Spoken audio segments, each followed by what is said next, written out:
Religion comes out of life and can never be divorced from it. The root meaning of religion is that which binds men together and which binds the loose ends of impulses, desires, and various processes of each individual. Hence, it is an integrative experience of men collectively and individually. There are many forms of religion, but there is one underlying factor in all of them.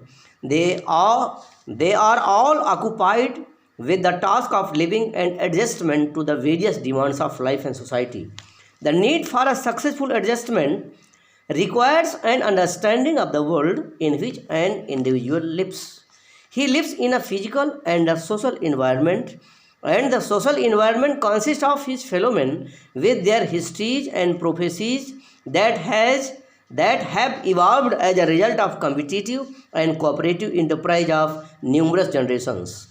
Here, the various strands of science, ethics, economics, history, traditions, and myths are all intermingled, and each has an important claim on the individual and the society. But a general plan has to be drawn up first, in which each individual and his impulses may be assigned a rightful place. From the time immemorial, the master plan or the blueprint of life includes philosophy, ethics, and religion. In any philosophical construction, logic has to be used as its most reliable technique. But logic, no matter however important, is not the whole of philosophy. But what is philosophy? Philosophy drawn up a conceptual framework of the world in which we live, and quite naturally, for constructing it, it has to rely on the information supplied by the science of the age. Hence, philosophy has to keep on revising his conceptual framework in the light of scientific advance from age to age. The present age, with rapid rise in scientific advance in theory and technology in numerous departments, makes the task of philosophers extremely difficult. As the task of building a framework of thought is becoming difficult, so philosophers are trying to first to assimilate a large number of concepts which have gained currency in science and everyday life.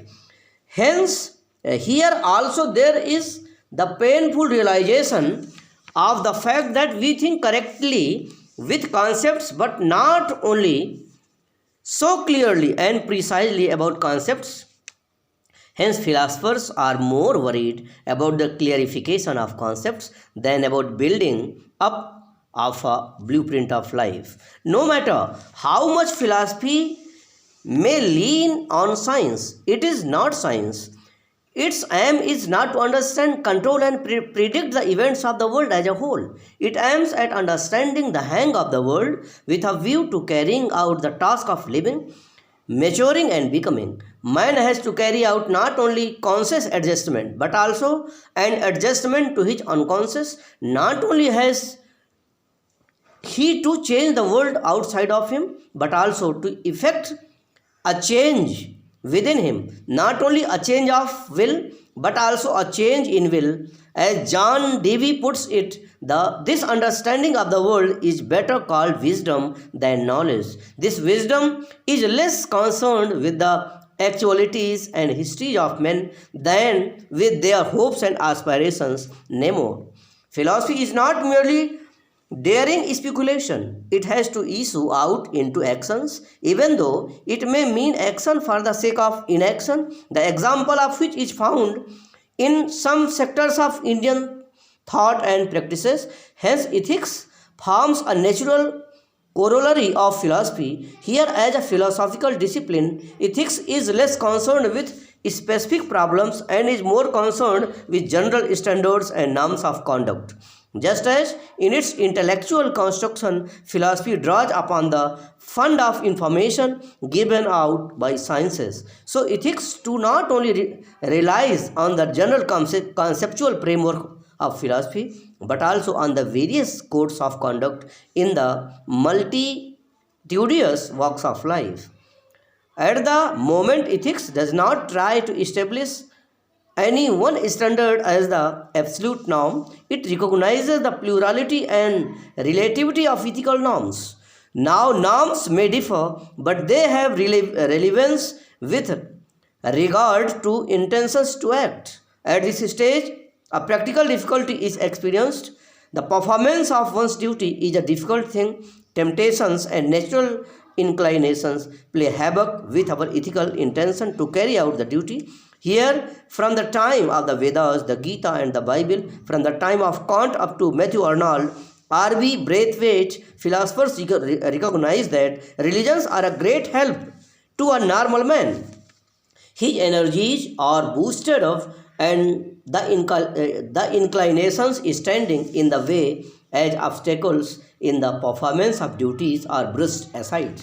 If the moral man looks upon his duties as divine commands, religion may be a myth, but is indispensable for any morality, open or closed, as Henry Bergson has too graphically brought out the two sources of morality and religion. But the question is, what is religious myth?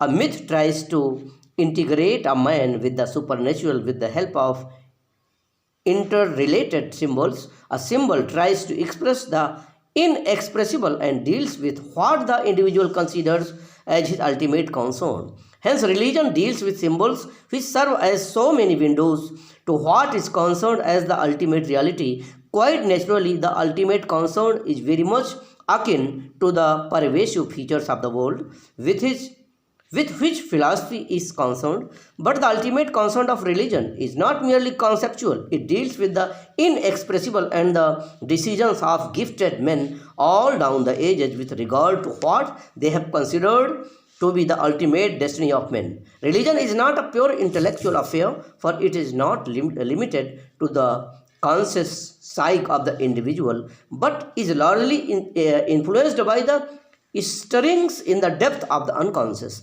The unconscious is found in every human enterprise, even in his philosophical construction, ethical decisions, and scientific pursuits. Not only the metaphysician of the past was dictated by his suppressed impulses in the unconscious, but the anti-metaphysician of contemporary times is no less guided by his unconscious, as I have already dealt with this topic in some other place. So I shall pass on to the next point. Religion is not merely an unconscious reaction, but is rather a response and adjustment to the unconscious along with the adjustment to the world and society. A religious symbol dawns as a result of much thinking about one's why and whence. It is wrong out of the individual in the context of the intellectual research of the man with his lodgement in a socio-economic environment, naturally with the change in the intellectual equipment and the individual. The symbol too changes and the old ones may entirely fade away. A symbol is not true or false. It is either authentic or inauthentic, living or dead, and so on. But why should there be an symbol at all? Well, one reason which has been stated is that religion to a large extent, if not exclusively, is a matter of the unconscious, and the language of the unconscious is symbolical. However, there is another reason.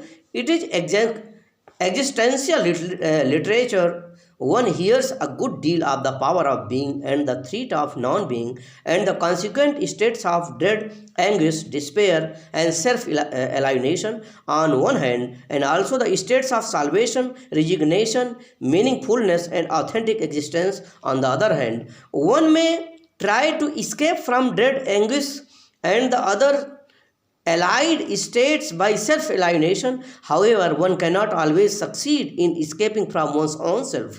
The threat of non-being, of being annihilation, and of death will force a man to be aware of his existential problem, that is the problem of living in a hostile world which keeps on threatening his existence all the time. How can man establish himself, that is, can have a meaningful existence in the face of physical, moral, and metaphysical threats? This problem refers to the ultimate concern of man with which he is ultimately concerned. In popular language of theism, this ultimate concern is known as God. It is If it is so, then it means that man can not live without religion. If a person acknowledges God as his ultimate concern, then he is said to have an authentic existence. However, if a person follows a tradition sheepishly or slavishly by participating in a collective norm, then he is said to be having an inauthentic existence. In either case, man is said to be religious. This is known as the doctrine of religion a priori. That is, a man cannot live without religion. The religion may be genuine or faked, but there cannot be an absence of religion in. Some important thinkers in the West, in the wake of God is dead movement, are challenging this assumption of religion a priori. In